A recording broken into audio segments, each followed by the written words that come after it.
What's up mga kababayan? News that matters here. Dito sa video natin ngayon ay ating panoorin itong nagbabagang balita mga kababayan. Oras na para mag-people power, mag-alsa laban sa bangag na administrasyon. Hindi na natutuwa ang ating Vice Presidente mga kababayan dito sa video na ito, no? Na kung saan maririnig nyo kung paano pagmumurahin ng ating Vice Presidente itong sina Tambaliza, Bonget at Quadcom dahil sa pangiipit na ginagawa nila sa OVP officials. Partikular na nga itong si OVP Chief Attorney Lopez na ngayon nasa hospital mga kababayan, nasa ICU, nasa emergency room, na malala ang kondisyon dahil inatake na to sa puso sa loob ng kulungan. Naggrabe mga kababayan na dito sa video na to mga kababayan makikita nyo din kung paano magmatigas ang mga security ni Romualdez at Kongreso, no, na ayaw pang papasukin sina VP Sara kahit na mamamatay-matay na ang kanilang tao na si Attorney Lopez sa loob ng kulungan. Grabe naman talaga. At ang malala pa dun pinatayan pa ng kuryente at aircon nang ito'y pumasok sa loob ng House of Congress. Grabe talaga ang kakupalan nitong bangag na administrasyon. Kung kaya naman oras na di umano na mag-people power na. Pero bago ang lahat mga kababayan, huwag niyo po sana nakalimutan mag-like at subscribe para updated ka sa mga uploads ko araw-araw. At yun na nga mga kababayan, maririnig nyo rin dito kung paano isiniwalat ni VP Sara ang kwentong barbero na ginagawa ng Quadcom, no? Ng mastermind sa likod ng pang-iipit ng Quadcom. Walang iba kundi itong si Romualdez na naghahangad na maging Prime Minister o Presidente sa taong 2028 at itong si Liza na kumokontrol ngayon at umaaktong Presidente di umano sa ating bansa. Grabe talaga. Na dapat sa mga ito ikulong, no? Kasuhan at idagdag na itong mga nasa Kongreso na kakampi nila. Kung kaya naman hindi ko na patatagalin pa, heto na ang buong video. Was lying through his teeth to get the votes of people. Ina ninyong lahat. Martin Romualdez, Lisa Marcos, Bongbong Marcos.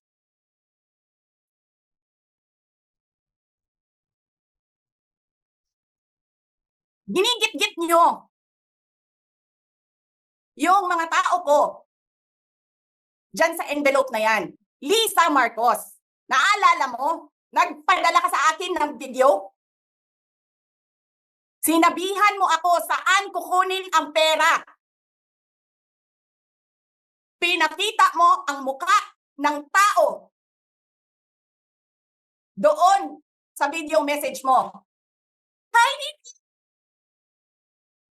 this is Ina. She's been working with us for the longest time. We trust her. You sent me written instructions about money. Millions a month. Anong nakalagay doon sa envelope? DepEd. Anong ginawa ko? Binigay ko sa DepEd. Na mukha. Grabe, no? Yung galit na mayroon ngayon si VP Sara mga kababayan, alam natin kung saan ang gagaling. Dahil sumusobra na nga itong mga ginagawa ng bangag na administrasyon na sina Liza Tambabonget sa paggamit sa mga pulpul na kongreso na Quadcom. Sino ba namang matutuwa na lahat ng mga opisyales sa OVP ay kinokontempt? Pati ang OVP chief na kanang kamay ni VP Sara sa matagal na panahon hindi pinalagpas. Grabe naman talaga. Wala ka nga posisyon sa gobyerno. Namimigay ka ng pera ng gobyerno eh.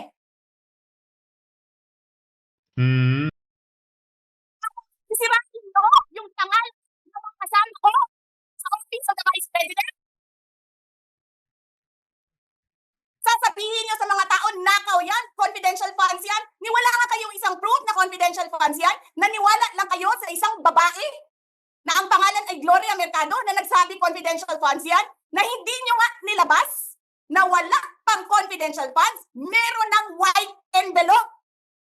Kasi 2022 pa lang, ang ina mo ka, may utos na ng pera sa DepEd. Ganyan talaga galawan ng mga yan, VP Sara, na totoong winiwika ni Madam Maharlika na itong si Liza ang tunay na mastermind sa lahat ng mga karumaldumal na nangyayari di umano sa loob ng Malacanang. Na kumbaga ginawang puppet na lamang no o forefront itong bangag na si Bongit, ngunit sila talaga nila Liza at Tambalos ang kumokontrol sa bayan. Tapos kami yung nagsisinungaling? Nagpipigil ako eh. Kasi gusto ko lang magtrabaho. Gusto ko lang tapusin nyo na yung ng show ninyo dyan sa House of Representatives para makabalik na kami sa trabaho namin. Sir, ambulance lang. Sir, ano pong gagawin niyo kung namatay po yun? Sir, Ano pong gagawin niyo kung may nangyari sa kanya? Sabihan niyo ng... Ayan. At dito naman sa video na to ngayon mga kababayan ni ating panoorin no, itong pagsugod ni VP Sara sa kulungan nitong OVP chief na si Atty. Lopez na inaatake na ng anxiety at stress sa loob ng kulungan. No? Kasalanan to ng mga kongreso, kasalanan ni Tambaliza Bongit. Ating panoorin to mga kababayan sapagkat dumalo dito at nagsalita itong si VP Sara. Yan po, ayaw magpapasok ng ambulansya. Sir, nakikiusap lang po. Sir,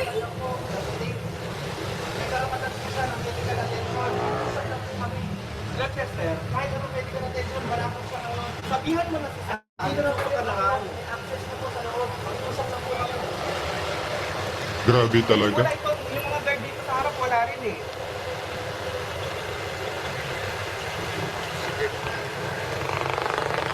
Di man nakikinig oh. Sa mga tao dito sa harap eh. Ibig na tawagan ng superior nila, sabihan lang na magkaisaan na kailangan na ng doktor. Ayaw pa rin. Ayan na yung DPSP, ano, diyan kayo maniniwala. Utusan ni Romualdez mga yan mga kababayan. Nila Liza. O ngayon, gagalaw ka? Sir, pakiusap lang po, baka matay ng linya. Medical attention lang po. Ayan po, nandito po tayo sa labas ng Congress at Doktor lang po. nakikiusap po yung mga staff ng OBP na para po papasukin yung ambulansya kasi nagsusuka na po yung si Yusek. Sobra na po yung nangyayari doon sa loob. Kung makikita nyo sa live, sa isang live na nandun, nagsusuka nga po, nakikiusap yung opisina na kahit papasukin lang yung ambulansya. Ambulansya lang naman po yung pinapakiusap. So, etong mga guard, ang hinihingi nga lang nila, tawagin yung superior para ipaliwanag. Yun lang naman po. Kahit doktor lang po. Kahit doktor may papasok, mukhang talagang mga walang puso po itong mga nandito. Again, hindi naman po namimilit na ipasok kung sino man. Wala akong papasok, hindi ang ambulansya lang. Talagang medyo, itong mga to, sunuran lang kay Tamba. Ayan, yan. Ayan, sunod-sunuran lang kay Tambaluslos siya mga yan. Maging proud kayo sa pamilya nyo.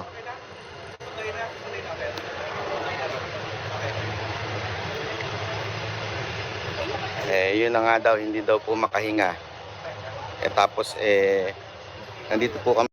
Ating fast forward mga kababayan na kung saan dumating na no, si VP Sara sapagkat mahaba-haba to at 2 oras din. Na kung hindi lang dumating si VP Sara baka walang nangyaring aksyon sa kanya. Grabe talaga ang kabasusan at pangiipit na ginagawa ng bangag na administrasyon. Kung kaya atin nasimulan mga kababayan, wag na nating pampatagalin pa, mag people power na kung kaya naman. Sir, isa-isa lang po Isa-isa lang po. Olan? First question, Olan. Thank you. Ma'am, may findings na po yung doktor? Ano po sabi nila? Wala pa silang walang sinasabi yung doktor. Madami silang kinuha na dugo. And then sinabi ko na lang doon sa doktor kasi walang next of kin. Pero sabi nung nanay kanina sa akin na Grabe naman, halatang pagod na pagod ang ating Vice Presidente na si Sara Duterte mga kababayan. Habang itong ating presidenteng bangag na si Bongit ayan, patuloy ang pananahimik sa issue ng pag-contempt sa mga OVP. Grabe talaga. daw pabayaan yung anak niya. And then nagsabi din yung nanay na dalhin daw sa hospital yung anak niya, kung daw pabayaan na gano'n. So, humingi kami ng tulong. walang tumulong sa amin doon. Kasi hindi namin alam kung anong gagawin namin kasi hindi naman kami, well, meron akong background sa healthcare pero at that point hindi ko na alam kung ano yung gagawin. So, sabi namin, suka siya ng suka tapos collapse. Tapos,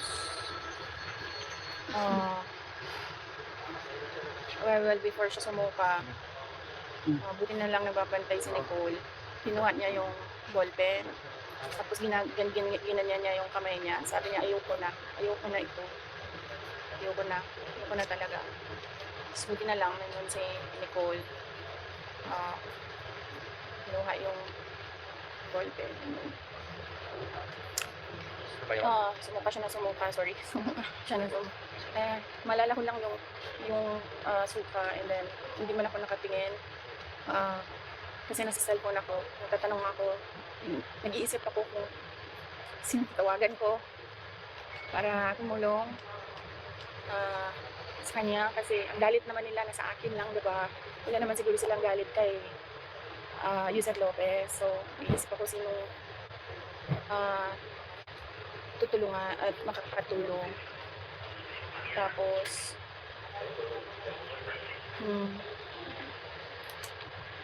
so nag-collapse siya tapos hindi ko alam kung ano nangyayari. So sinasabihan, tinatawag ko siya, hindi siya sumasagot. Tapos may doctor na dumating. Parang doctor niya ata yan or referral ng doctor niya, hindi ko alam. And then kinausap ng mama ni Yusek Lopez, yung doktor, usap sila. Nagbigay ng instructions yung nanay kasi siya yung next of kin, pero nagsabi yung nanay kanina na since wala siya physically sa Manila, can I just take care of her daughter. Tapos Ano po sabi ng police? Nakausap mo ba yung PNP? Regarding po dito sa suspension? wala pa, but we really plan to file cases. Walang pumulong sa amin kanina doon. We did not know if it was a heart attack. Hindi namin alam kung anong nangyayari sa kanya. And then, humingi na kami ng tulong. Sabi ko, kahit sino na, doktor nyo, doktor namin, doktor na kung sino nandyan, ibigay nyo na sa amin. Wala talaga.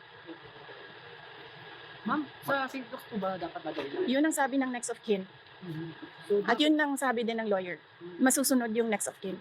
Matutuloy po ba yung pagpalipas sa court? Hindi ko alam. Hindi ko na iniisip yan. Alam mo yung iniisip ko lang na Maririnig mo sa boses ni BP Sara kung gaano kakaba ito, no, para sa kanyang tao na si Attorney Lopez, na maiyak-iyak na nga ito sa mga nararanasan ng kanyang mga opisyales na OVP. Hayop talaga itong mga Quadcom, hayop ang bangag na administrasyon. baka mamatay siya. And then kasalanan ko pa, namatay yung kasama ko sa Office of the Vice President kasi hinahabol ako ng hinahabol. So, hindi na maisip yung correction na Sir, by one, your question. Ma'am, katingin na kanina po nanggagaling yung command na hindi kayo paalisin, hindi pa pasukin yung ambulansya. of course, sino bang nag-aangkin ng House of Representatives? Di ba si Martin Romualdez lang naman? Anong sabi ni Correct. Joel Chua? Ni Congressman Joel Chua kay Congressman Pulong Duterte? Sundalo lang ako. Ano sabi ni Congressman Pulong Duterte sa kanya? Sundalo lang din ako. Pero pag isang sundalo nag-abuso, lalaban yung isang sundalo. And you can ask Congressman Pulong Duterte. That's a direct quote sa sinabi sa kanya, Congressman Chua. Next question. And you know what? Kasi sinasabi ng doktor na parang isettle na lang namin yung charges. Kung ano man yung charges. Martin Romualdez, ikaw magbayad ito lahat. Pag namatay ito, ikaw magbayad lahat. Kung ano ang gusto ng nanay ni Zuleika Lopez, ikaw magbayad lahat. Kasalanan mo ito. Kasi gusto mo magpresidente, hinahabol mo ako. Tigilan mo na yung ambisyon mo. Wala nga buboto sa iyo. Wala. Ano na po mangyayari katapos po nito? Anong plano nyo? Anong hakbang gagawin nyo?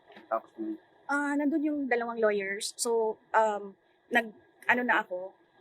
sabi ko, can I just think as a friend right now. Ayoko na mag-isip as a lawyer. So sinabihan ko silang dalawa doon, kayo na mag-isip as a lawyer. So initially, ang narinig ko, there's a case of robbery. Ninakaw yung dalawang cellphone ni Yusek Lopez and cellphone ni Nicole. Ninakaw nila. Ayaw pa nila ibalik. Sabi ko, kakasuhan ko kayo ng robbery. Kasuhan ko kayo ng pagnanakaw. Doon pa nila binalik. Nung sinabi ko sa kanila, nagnanakaw kayo ng cellphone. Hindi namin alam kung anong ginawa nila sa cellphone, di ba? Kung saan nila sinaksak yun, kinuha kung ano yung mga information doon sa cellphone. Hindi ba paglabag yan sa karapatan ng isang tao to privacy ng cellphone nila? Humingi kami ng tulong kasi hindi namin alam kung anong gagawin doon sa loob. Walang tumulong sa amin. Wala. Alam niyo, kung ako lang yun mag-isa doon, kung wala akong mga security, wala akong mga escort, hindi namin alam kung anong gagawin namin. Buti na lang may mga lalaki. Kasi sila yung nabuhat, sila yung nag-arrange kung paano makalabas.